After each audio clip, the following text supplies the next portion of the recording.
Yeah, so look, because that was interesting. I don't think people are very familiar with like the story. But what happened was I initially wanted it to be like a clothing, like fashion brand. So I started getting consulting from people in Canada, people in Europe, and people in South America. And I was getting feedback from really smart people. And I just realized I wasn't thinking big enough. And that I didn't have the money to like afford the kind of clothing product that I wanted to create. So I was like, you know what, let me build the audience first.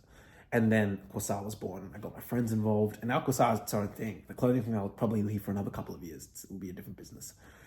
But yeah, honestly, I just saw an opportunity in the marketplace. After getting all this advice from really smart people internationally, I was like, you know what? Like, let me just use some of the stuff I've learned from them and like create this one-of-one product with, highly specialized videos that are popular in the UK and the US. Like, let's give this a shot. So I rallied all my network together from events and nightclubs and creative scene and corporate. Said, look, this is what I want to do. Would you guys like to be part of this team? And we just ran it. And we got lucky. God blessed us. The first two videos, like one of them now has over 1 million views with no ad spend. And that's God. To be honest, that was not because I'm a genius marketer. But what we did, we started to learn the patterns that help some of those videos go viral. And we started to integrate those patterns into different video formats and started testing different things. And now, where we're respected at an Asia Pacific level, we've recorded in New Zealand, Gold Coast, Melbourne, Sydney, and now we're heading up to Bali in a couple of months, which is going to be ridiculous.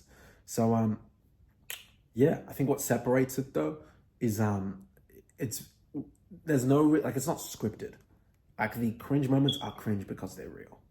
And I think a lot of, particularly, Asia Pacific per se, companies, they're really good at, just like, oh, say it this way and like be funny and that. It's like, we're just good at being us and putting out, what people are really like.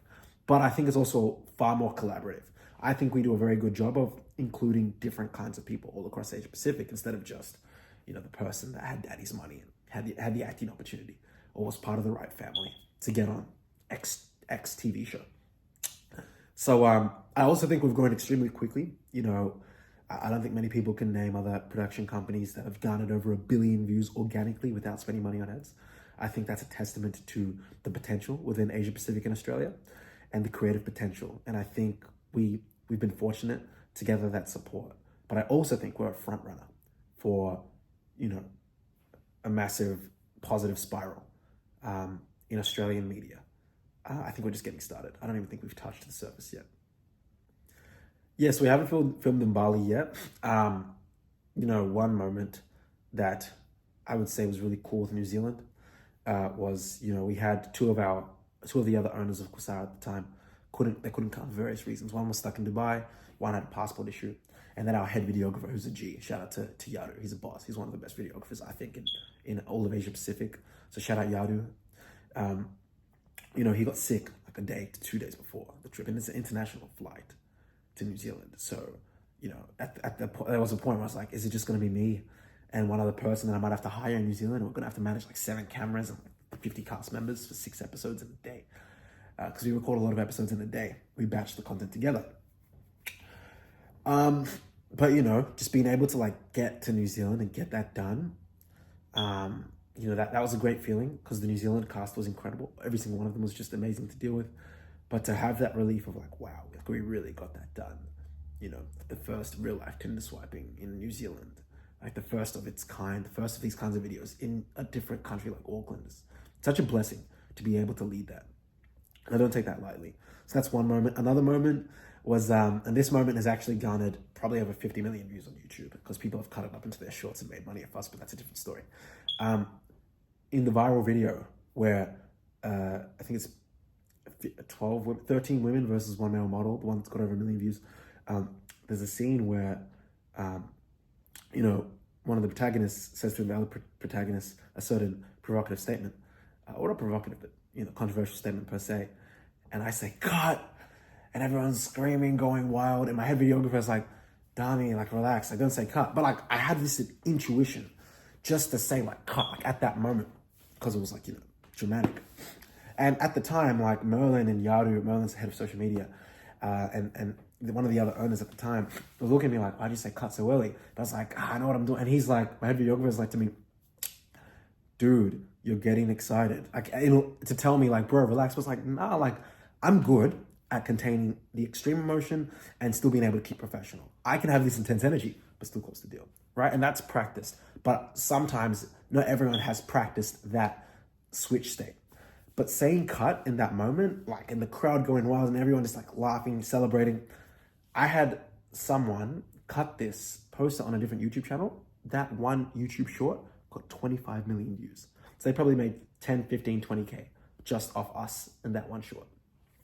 I ended up recruiting that guy because we didn't like him. We actually had to take that video down, but that's a different conversation. But that was a real memorable moment.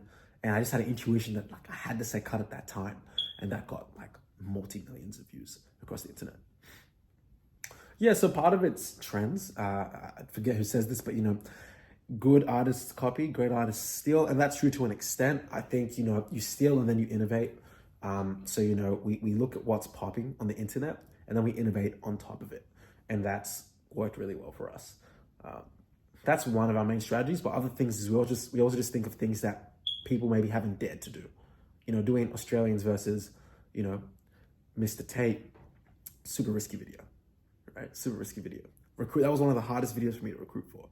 Christians versus LGBTQ+ was another extremely difficult video to recruit for. Extremely difficult. I had to talk to like 5 to 7 pastors for the Christian side, and we had to like talk to, the different wonderful people that we had to work with from the trans community. It was such a difficult episode to pull off, but even though the episode hasn't to this day gotten so many views, I think it's a staple culturally for Australia, because I think Australians want to hear opinions from, seemingly opposing sides about certain topics. And I think I got respect, and Quasar got respect from being able to pull it off, because a lot of people didn't think we could pull it off. People thought we were trying to risk it too far. We had startups that, we were cross-promoting, as promoters in our videos, and they were like, are you trying to get canceled? Like, what are you doing? But I was just like, people want to see these kinds of conversations. So I was like, why not? Why not Quasar? Yeah. Well, after Bali, there's a lot we're planning to do, and it's just going to be focused on really... The goal for Quasar, I'll put it this way. Long term, we want Quasar to be the content epicenter of Asia Pacific. And that's an audacious thing to state, especially at such a young company and it's bootstrapped as of this moment, 2024. May, hopefully my lawyers or whatever don't get upset that I said that. We're bootstrapped. So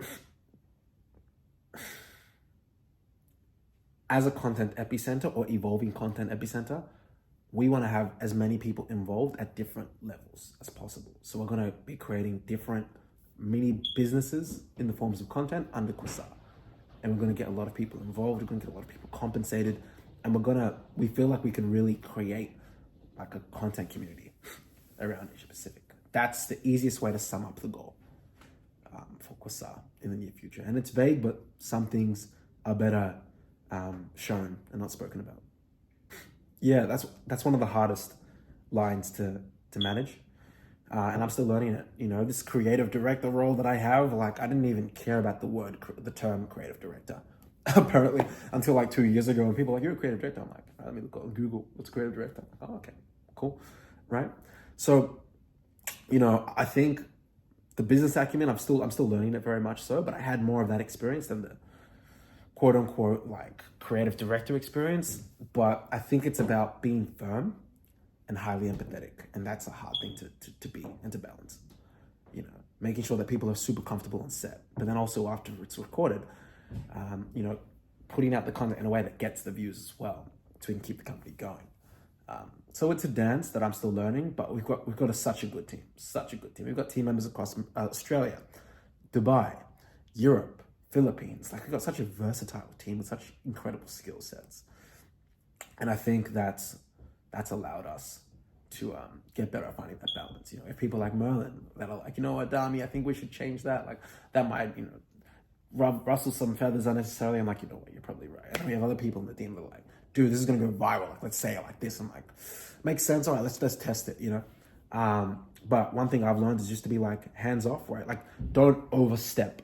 That's something I've gotten better at. Just not overstepping, letting things sometimes mess up, and being okay with that, and letting that be a learning opportunity for other team members, and also me learning from that as well. That's been something that's really helped the company sustain itself. Otherwise, I'll just, burn myself out. But yeah, work in progress very much.